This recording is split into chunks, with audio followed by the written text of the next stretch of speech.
बच्चों, Sunday school की दुनिया में हम आपका स्वागत करते हैं।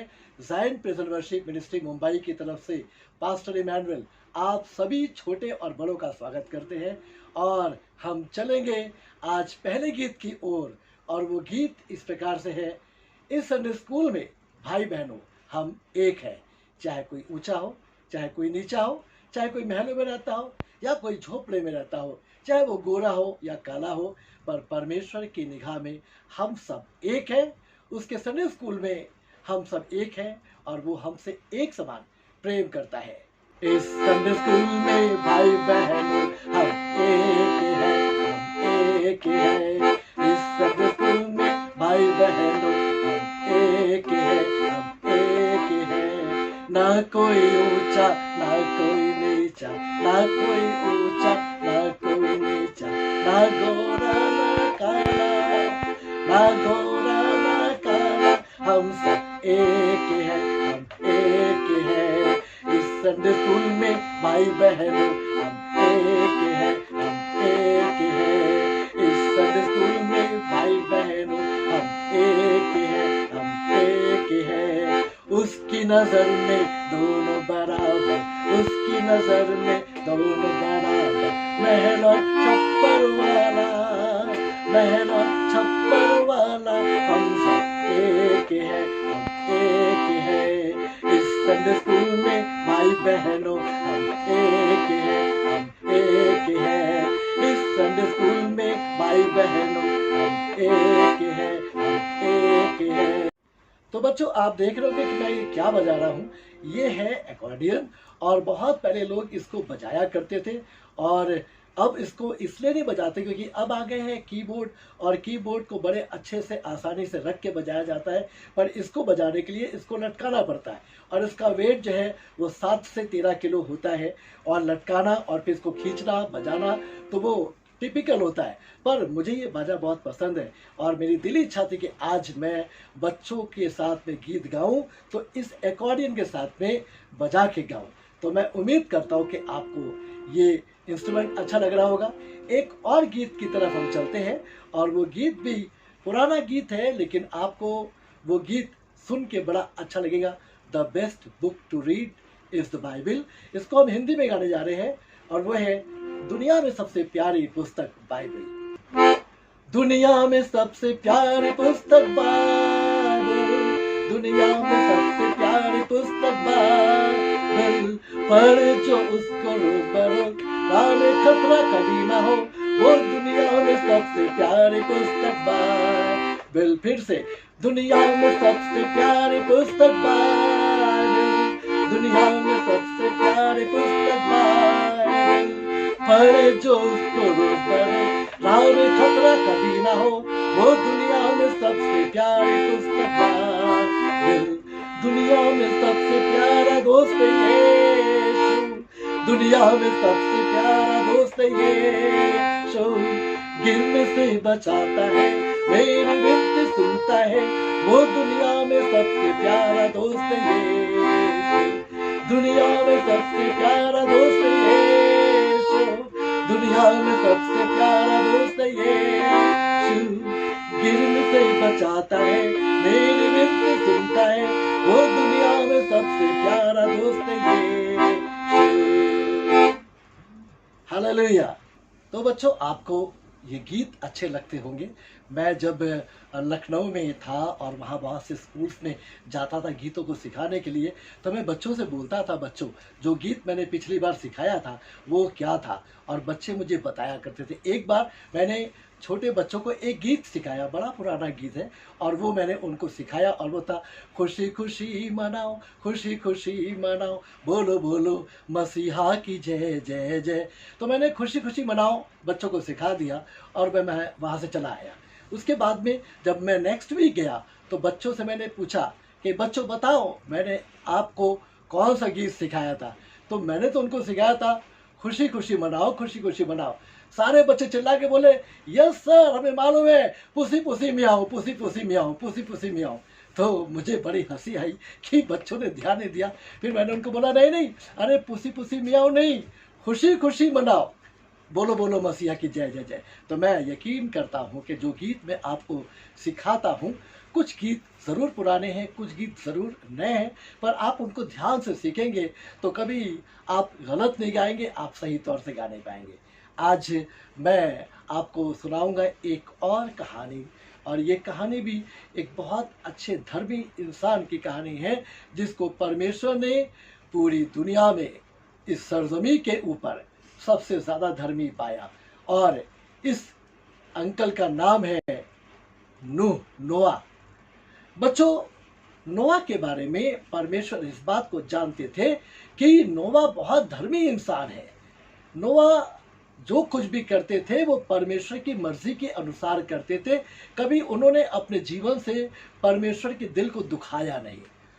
तब एक दिन परमेश्वर ने नोआ से बातचीत करी और नोआ से बोला, नोआ, मैं एक बात तुम्हारे साथ में शेयर करना चाहता हूँ, और वो ये कि मुझे इस दुनिया में इतना पाप, इतनी गंदगी, इतनी बुराई दिखाई पड़ती है कि मैं बहुत तंग आ गया हूँ, और मैं चाहता हूँ कि इस दुनिया को नाश कर दूँ।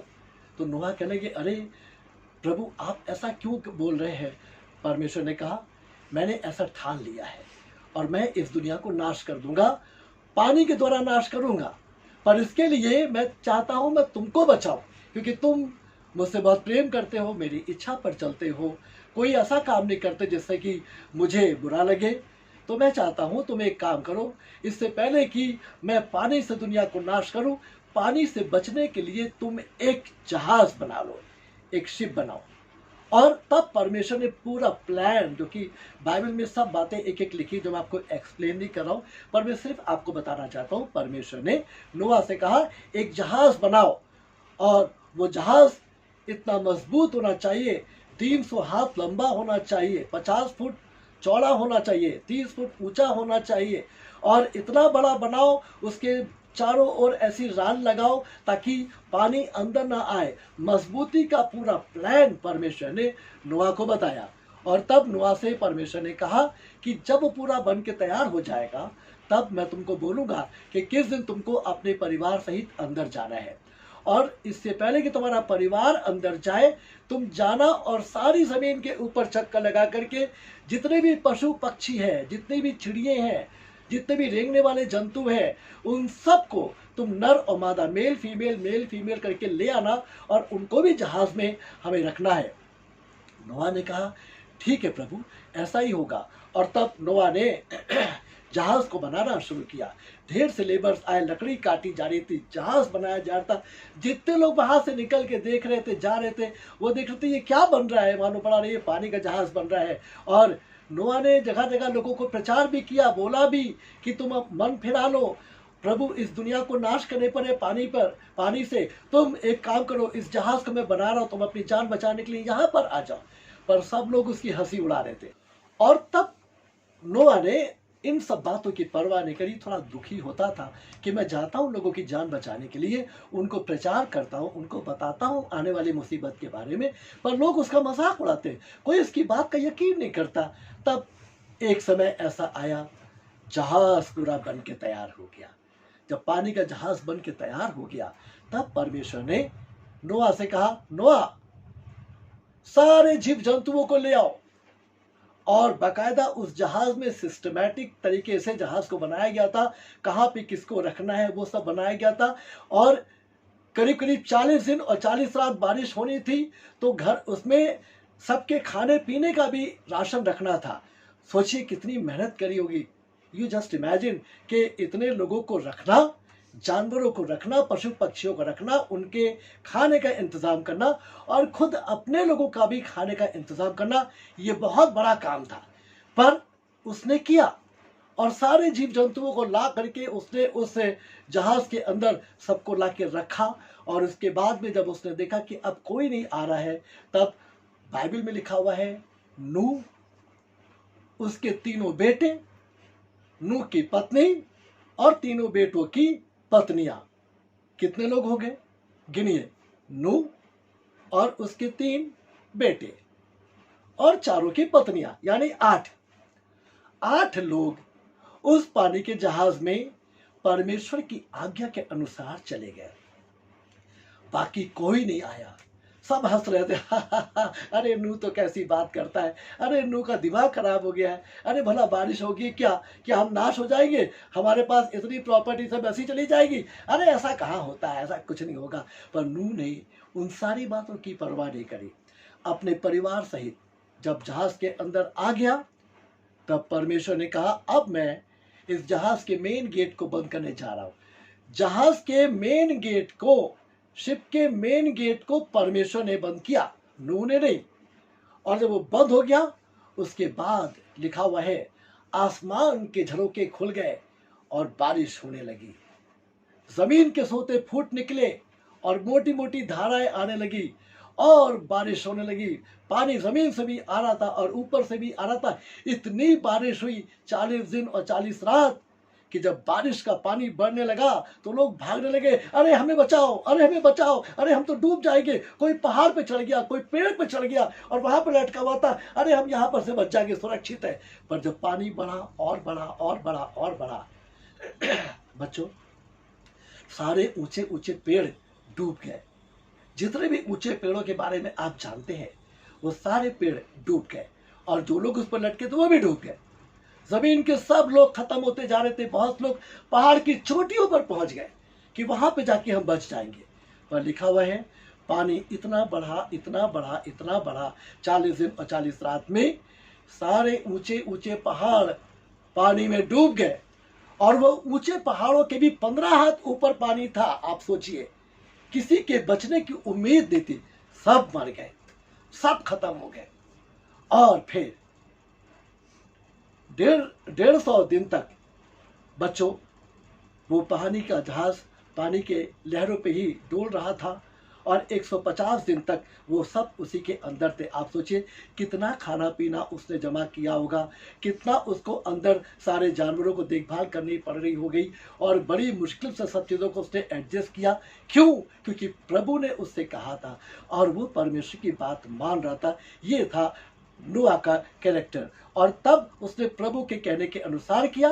परमेश्वर ने उसके परिवार और उसकी जान को तो बचाया, साथ साथ जितने लोग जहाज में थे, सारे जीव जंतु, उनकी भी जान बची। लेकिन अभी पानी की लहरों पे जहाज था और वहीं पर डोल रहा था और वो पानी खत्म नहीं हो रहा था।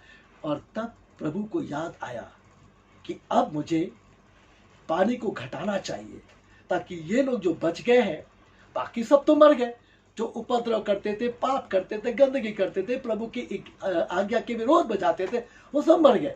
पर जिन्होंने आज्ञा मानी, अब इनको वापस पृथ्वी के ऊपर आना है। परमेश्वर को जब याद आया, परमेश्वर ने हवा चलाई और पानी धीरे धीरे घटने लगा। घटते घटते घटते घटते और पानी नीचे हुआ और पानी नीचे हुआ। और तब जाके वो नूह का जहाज जो नोआज आग था, वो अरारात पहाड़ के ऊपर जाके टिक गया। वो वहीं पर टिक गया। नोआ ने कहा, लाओ देखते हैं क्या जमीन पर अब कुछ दिखाई पड़ रहा है या नहीं, या पानी पानी है। तब नोआ ने एक कौवे को उड़ाया और तब कौवा काव काव काव काव करता हुआ उड़ता हुआ चला गया। पर वो लौट के नहीं आया, वो कभी लौट के नहीं आया। बहुत से लोगों का कहना है कि कौवा एक चालाक पक्षी होता है। वो इसलिए नहीं आया कि पानी में बहुत से लोगों की लाशें तैर रही थी और वो उन्हीं को खाने में मगन हो गया, इसीलिए उसको वो भूल ही गया कि नोआ ने उसको भेजा था बाहर, पर वो वापस नहीं आया। कौवा वापस नहीं आया। तब नोआ ने एक कबूतरी को भेजा और जब पिजन को भेजा, वो बाहर गया और उड़ करके इधर उधर मंडराता रहा। पर वहां पर उसको जमीन पर पैर टिकने की जगह नहीं थी, क्योंकि पानी पानी था। वो वापस आ गया। और जब वो वापस आ गया तो नोआ ने जान लिया कि अभी तक पानी हटा नहीं है।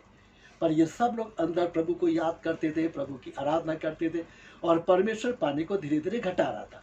फिर एक समय ऐसा आया कि कुछ समय के बाद में फिर नोआ ने कबूतरी को वापस भेजा। जब वापस भेजा दोबारा, तब वो जब घूम करके आई तो एक जलपाई का पौधा लेकर के आई अपने मुंह में, जिसको देख करके नोआ ने जान लिया कि अब पानी घटना शुरू हो गया है, क्योंकि हरे हरे पेड़ पौधे दिख रहे हैं। ये जलपाई का पौधा लेकर के आई है। और थोड़े समय उसने आराम किया। उसके बाद फिर उसने कबूतरी को उड़ाया कि जाओ इस बार जब कबूतरी तीसरी बार गई, कितनी बार गई? तीसरी बार। कौवा एक बार गया तो लौट के नहीं आया। कबूतर 2 बार गया, लौट के आ गया, पर तीसरी बार वो बाहर इसलिए चला गया क्योंकि अब उसको पैर टेकने के लिए जगह मिल गई थी और अब वो बाहर आराम से रह सकता था। जब कबूतर नहीं आया तब नोआ ने कहा अब समय आ गया है कि हम इस बात को जान लें कि पानी घटना शुरू हो गया। पर फिर भी उसने कोई जल्दबाजी नहीं करी। उसने परमेश्वर की आज्ञा का इंतजार किया और जैसे ही परमेश्वर ने उससे कहा नोआ अब तुम सबको लेके बाहर आ जाओ, सूखी जमीन निकल आई है, तब प्रभु के कहने के अनुसार दरवाजा खोला गया। नूह और उसका पूरा परिवार यानी वो 8 लोग बाहर आ गए, साथ में सारे जीव जंतु बाहर आ गए और प्रभु ने कहा, परमेश्वर ने कहा जाओ और पृथ्वी को अपनी संतानों से भर दो, पृथ्वी को हमारी आशीषें दी जाएंगी, पृथ्वी को अपने वंश से भर दो। और तब परमेश्वर ने देखा कि वो सब इतने खुश थे। नोआ ने बाहर आकर के वेदी बनाई और उसमें उसने शुद्ध वाले जानवर रखे, शुद्ध वाले परिंदे रखे और उनको रख करके और उनकी बलिदान किया, वो भेंट चढ़ाई। और वो जब खुशबू आसमान पे उठ रही थी, उस खुशबू को सूंघ करके परमेश्वर बहुत खुश हुआ। और तब परमेश्वर ने कहा अब मैं इंसान को कभी पानी से नाश नहीं करूंगा, अब मैं कभी पानी से इन्हें नाश नहीं करूंगा। अब जो मैंने कदम उठाया सो उठाया, पर अब कभी फ्यूचर में भी पानी से दुनिया को नाश नहीं करूंगा। और उसके लिए उसने नूह से और उसके लोगों से कहा देखो आसमान में एक चिन्ह, एक रेनबो दिखाई पड़ा, इंद्रधनुष। जब वो धनुष दिखाई पड़ा तो लोग उसको बोलते हैं हिंदी में इंद्रधनुष, पर हम उसको रेनबो बोलेंगे कि वो रेनबो, वो धनुष जो दिखाई पड़ा जिसमें 7 कलर होते हैं। और जब वो धनुष दिखाई पड़ा तो धनुष को देख करके लोग देख रहे थे कि ये कितना अच्छा रेनबो लग रहा है। परमेश्वर ने कहा ये मेरी वाचा का एक चिन्ह है, जब भी तुम आसमान पर ऐसे धनुष को निकला हुआ देखो तो समझ जाना ये मेरी वाचा है जो मैंने तुमसे और तुम्हारे परिवार के साथ बांधी है कि अब कभी भी मैं इस दुनिया को पानी से नाश नहीं करूंगा। बच्चों, परमेश्वर ने उन्हें आशीष दी और फिर वो सब उस जमीन के ऊपर फलने फूलने लगे और प्रभु की आराधना करने लगे। आपने देखा इस कहानी के द्वारा हमने इस बात को सीखा, जिन लोगों से परमेश्वर प्रसन्न होता है उनके ऊपर दया भी करता है, उनकी प्रार्थना को भी सुनता है, उनका साथ भी देता है और उनको ढेर सी ब्लेसिंग भी देता है। मुझे नहीं मालूम मैं और आप किस तरह से प्रभु की आज्ञा को मान रहे हैं या नहीं मान रहे, पर प्रभु के बच्चों आज मैं आपको बताना चाहता हूँ, चाहे वो छोटे बच्चे हों, मुझे मालूम है छोटे बच्चों के साथ साथ हमारे बहुत से बड़े बड़े भी भाई बहन हैं जिनको ये प्रोग्राम देखना बहुत अच्छा लगता है। और मैं उनसे भी बात करता हूँ कि हमें परमेश्वर की आज्ञाकारी इंसान बनने की आवश्यकता है, नूह की तरह धर्मी बनने की आवश्यकता है। जिस प्रकार से नूह के ऊपर परमेश्वर की निगाह थी, दुनिया के ऊपर भी निगाह थी कि मैं उसको नाश कर दूंगा, पर नूह के ऊपर भी निगाह थी कि ये मेरा धर्मी जन है और इसके द्वारा मैं वंश को बढ़ाऊंगा। हो सकता है आप वो धर्मी जन हो, प्रभु की निगाह आप पर हो।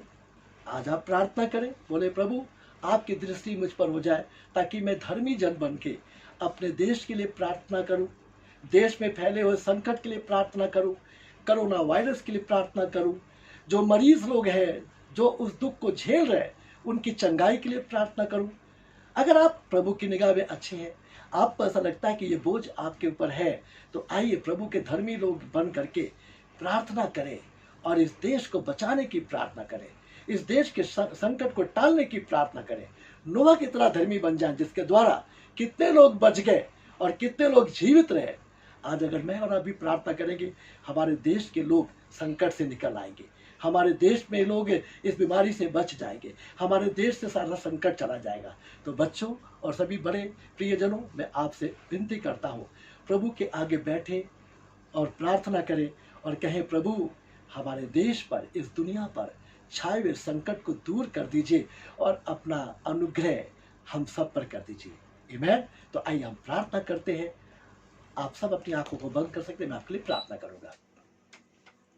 प्यारे प्रभु यीशु, आपका धन्यवाद करते, आज हमने नोआ की कहानी सुनी और उससे हमने इस बात को सीखा, नोआ धर्मी था और आपकी निगाह सारी दुनिया के साथ साथ उस धर्मी जन पे लगी थी और आपको पता था कि ये प्रभु की आज्ञा को मानेगा और इसी की वजह से वो इंसान और उसका पूरा परिवार और साथ में आए हुए सारे लोगों के ऊपर आपकी दया दृष्टि हो जाएगी।